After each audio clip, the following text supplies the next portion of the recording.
Fanatics back at you with 25. This is 25. So we have the 25th power ranking team, and it gets us into this area of teams that were 500-ish.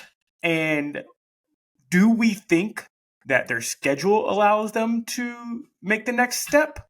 Or do we think that their talent allows them to make the next step? So I kind of just because let me give you the team. This is the Detroit Lions. I'm probably going to put it in the title anyway, so you already know what I'm saying. The Detroit Lions, who I feel like the Saints, a lot of people are going to be surprised that I have them this low. Saints are kind of the same sort of situation that they were 7-10. I don't know how we get 9.5 wins by just adding a below 500 quarterback with a terrible coach. But let me just go through these teams that are in the 500 range, because if you want to get better, first of all, other people have to get worse. So you have to take them off, and then you have to surpass them. And the good thing about the Lions is that they're in a bad division. That division, it ain't good, but they're kind of like the NFC South was last year. It might be 8-9, 7-10, 7-10, 7-10. It might be that sort of division. I actually have the winner of the division being 9-8. But let me just go through the teams. So we got the Giants, who are 9-7-1. Do they get better or worse? Well, they got healthy. They got Darren Waller. This is second year of the coaching staff. I think that they probably got better. I'm not a big believer in the Giants this year, but I think they got better. Lions, they gained. So let's go with a loss, because a lot of their gains are rookies. So they lost Jameson Williams, who has one reception. They lost him for 6 games, I believe, for gambling, where Ridley got a whole year, but he gets 6 games. I don't really understand any of the. Regardless, we're talking about just production. I'm not going to get into fairness or anything like that.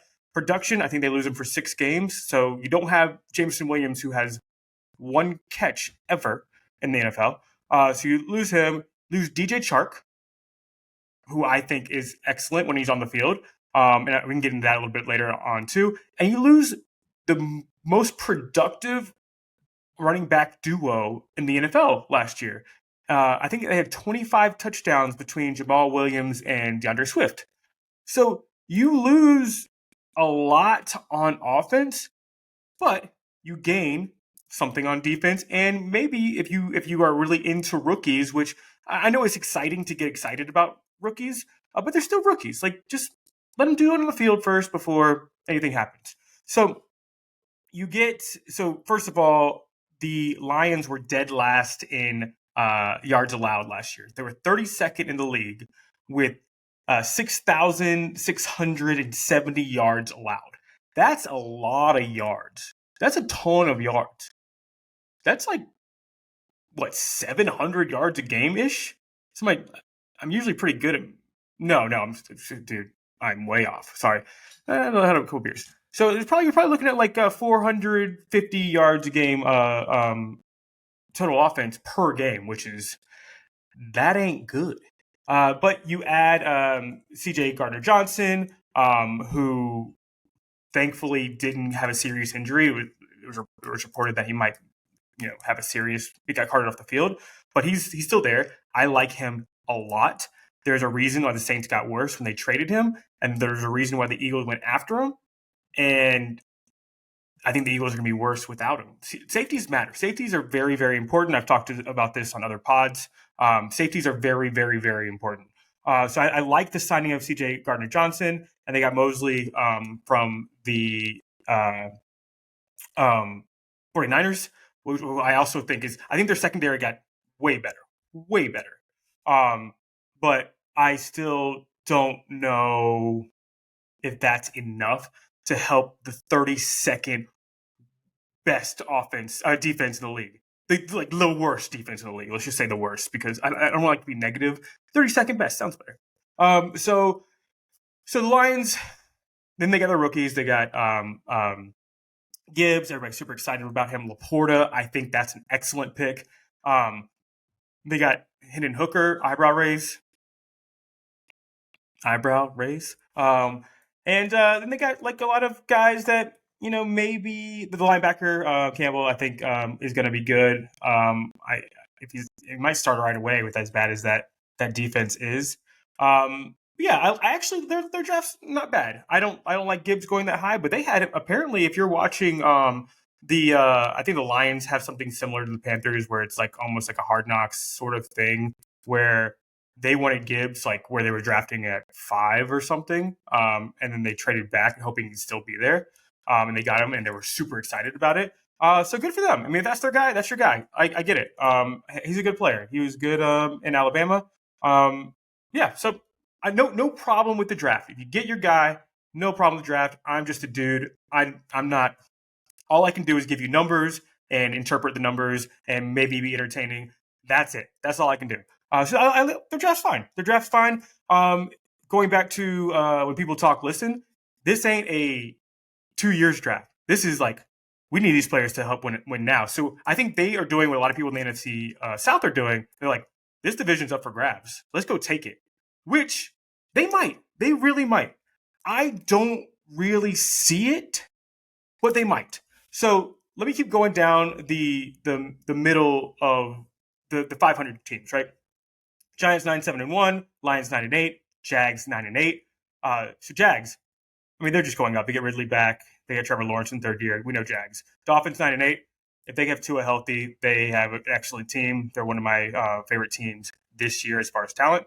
They get Ramsey, great. Steelers get T.J. Watt back. That was their best player, and they lost him for most of the year. Tomlin's never had a losing season. Steelers they're just going to be better. The second year Pitt. Oh man, Pickett. Jeez, Kyle Pitts. Kenny Pickett. It sounds wrong, but I think it's right. So then you got Seahawks. I mean, I think they had one of the best drafts I've ever seen as far as how they perform on the field. Excellent draft. Got both tackles. They got a good running back. They got a great corner. Like they nailed their draft. And then they're in kind of that same win now. They get another running back. They get another receiver. Like they get guys that can help right away. So they're better. Commanders, Chase Young's back. Howell, theoretically, you can't get much worse than Carson Wentz. Hopefully, I don't. I'm saying it as a joke, but hopefully nobody gets shot this year. It sounds awful. I take that back. So hopefully nobody gets hurt again. But I think they had 24 guys on IR last year. They might have the best defense in the league. And Dotson going into year 2.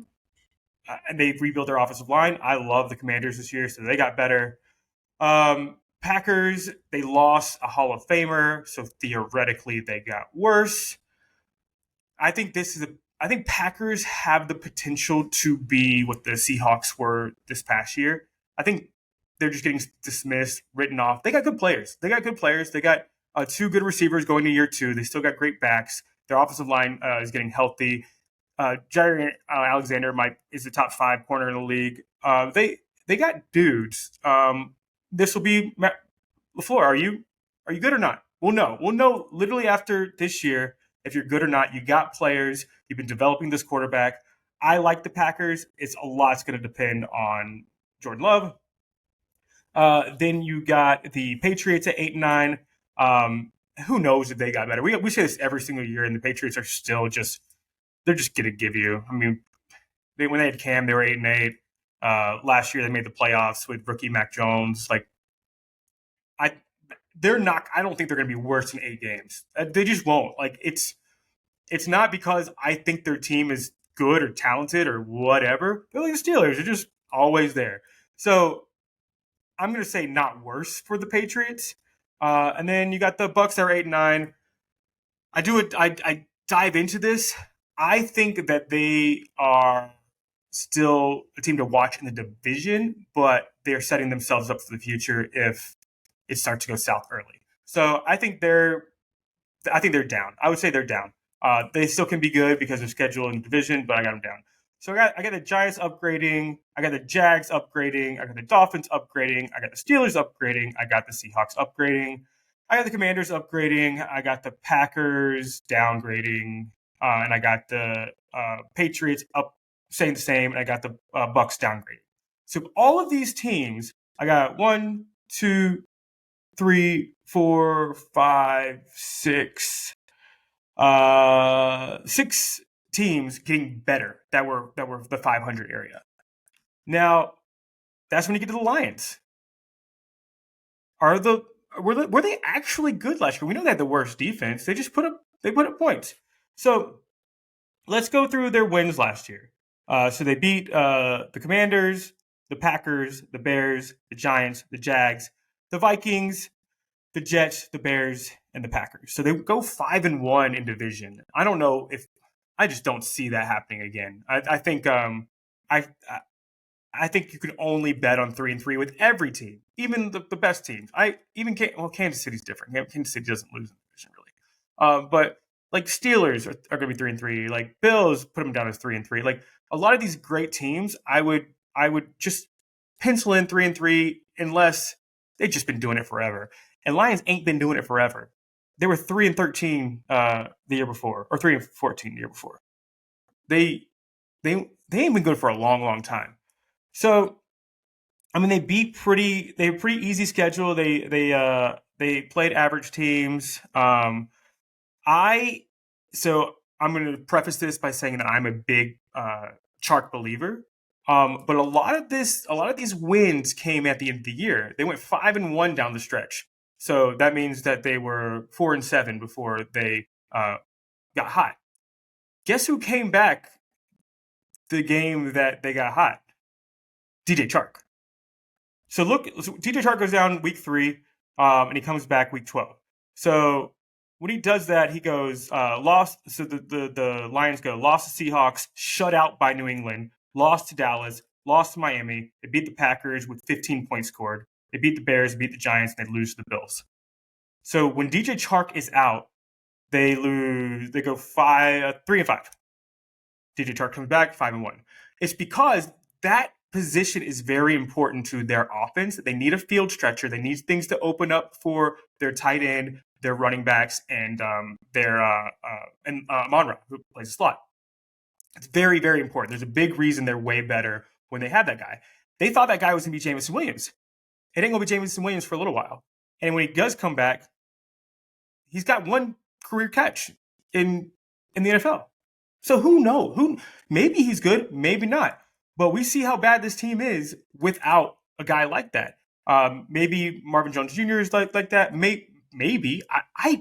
What is he, 35 now? I've no clue. So let's just go down. Also, their schedule ain't last year's schedule. This schedule is way harder. So let me just tell you the schedule and ask you where their wins are that I don't have them at. So they're at Kansas City, got as a loss. Against Seattle, it's a loss. They lost to them last year, and I think Seattle got better. They beat Atlanta.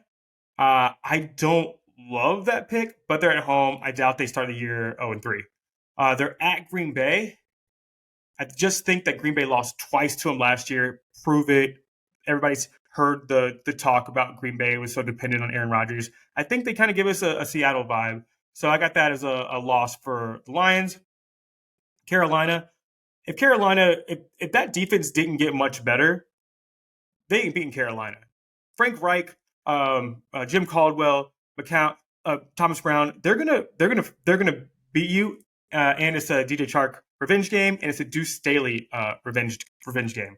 So I got them to start the year at 1-4. Hey babe. Hey, I'm podcasting. And then it's talking about as a win versus the Bucks at Bucks. I got them a loss at Baltimore, win at home against Vegas, loss at Chargers. Those are all pretty easy to say. They ain't winning at Baltimore. They ain't winning at the Chargers. They should beat Vegas, but they're better than we think. They should win at Bucks, but they're better than we think. So over that stretch, I got them at 2-4, 2-2. So right now they are at a total of 3-6. Then I got win at home against Chicago, win at home against Green Bay, win at New Orleans, loss at Chicago. So that stretch, they're 3-1. So right now they're 6-7. And then I got them win at home against Denver, which I don't love because I think Denver is really going to be fighting hard for a playoff spot, and they play the pass really, really well. But I just think that they have to win it, and it's at home. So I got them winning that one. Again, losing at Minnesota because it's at Minnesota. They already lost. They already beat Minnesota earlier this year. Or I haven't beaten Minnesota at the end of the year. Sorry, way ahead. So I'm losing at Minnesota. They split with them last year. I think they split with them again this year. They lose at Dallas. Dallas is going to be fighting, I think, for the number one seed. Potentially, they're fighting for the division. Second to last game of the season, so that's a must win for them. And then I have them winning at Minnesota. That ruins both of their chances for the playoffs, basically doing exactly what they did to Green Bay last year. So that's 2-2 to end. So I have them at 8-9 overall. So basically, I kind of did exactly what they did last year, except I don't have them going 5-1 in the division. I have them going 3-3 in the division, which maybe they go 5-1 again. I doubt it. I think that they caught fire. I think they lost good players. I think rookie running backs outside of Zeke. I'm trying to think of another like high profile running back that really changed a team year one. But you see it, man. They believe that they are going to. They have a chance. You can see it. People talk. Listen. You see their draft. You see the guys they went after. They drafted offense. They got defense free agency. Sort of did a lot of what the Falcons did.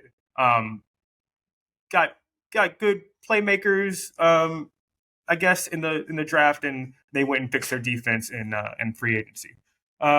So yeah, I think that they're gonna have a similar record. And I know that 8-9 sounds like it shouldn't be the 25th power ranked team. I just don't. You got to have a good defense to win in the NFL. Talk to Aaron Rodgers about that.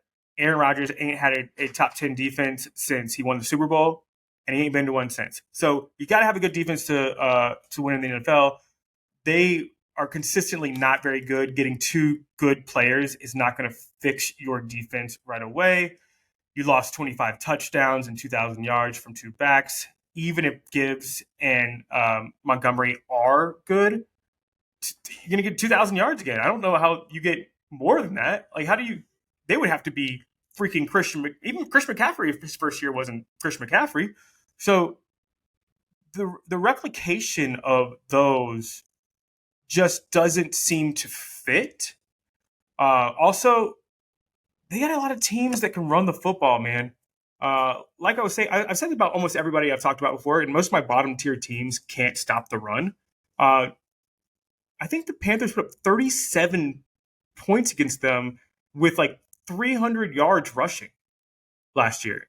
And they didn't, I mean, they got what, Bugs in, like defensive tackle? Like, they didn't really fix that.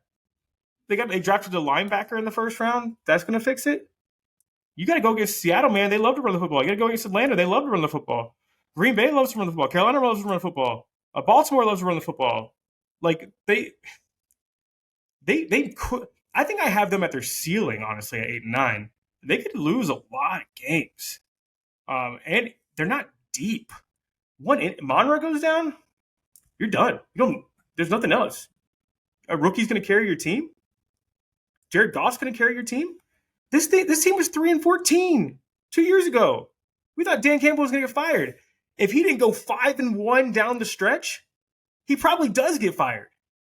We got to remember, they went 5-1 down the stretch. This team was 4-7 with 6 games to play. That ain't good. That ain't good. And for some reason, they're projected at 9.5 wins, and I don't see it. They're kind of like the Saints. except for a different reason. People love the Saints because of their like kind of defense, and people love the Lions because they put up a ton of points last year. Yeah, but if you can't stop anybody, who cares? Who cares how many points you put up?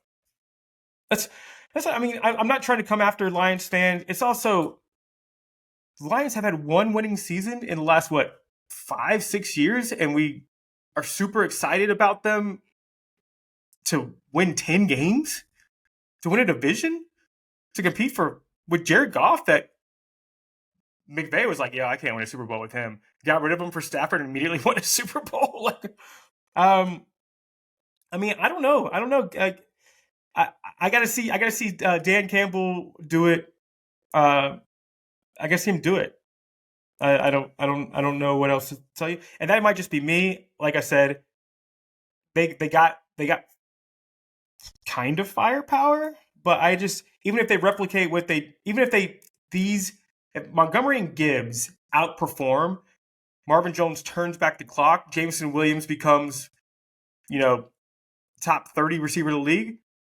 They're just replicating what they did last year. So and their schedule's harder. So I have the Lions at 25. There's not really much more I can go into you about that. I mean, I'll go over the draft, but I kind of touched them already. I do like Laporta a lot. I do like Gibbs. I think it's really early for a running back. Hooker, if they go 8-9 next year, they're basically saying, yo, here's your team. Do something with it. They go 8-9 next year. People might be calling for Hendon Hooker to be the starter. Yeah, I don't mind their picks. The picks are good. Campbell's good. I like their picks. I just don't think you can't win without defense. And I'd much rather have the Steelers defense, the Commanders defense, the Seahawks defense, the Patriots defense. Who else is 8-9-9-8? The Jags quarterback, the Giants coach, the Dolphins, everything. Like, I'd much rather have those teams than the 32nd worst defense in the league last year. So that's it. That's all I got for the Lions. I hope you know that everything I say is like respect, and I'm not trying to hate on anybody or anything like that. Somebody's got to be 25. Somebody's got to be 32. So I'm a Panthers fan. I've lived down there the last 4 years. I know. But yeah, thanks for listening. And man, I still haven't figured out what I'm going to do. See you later, alligator.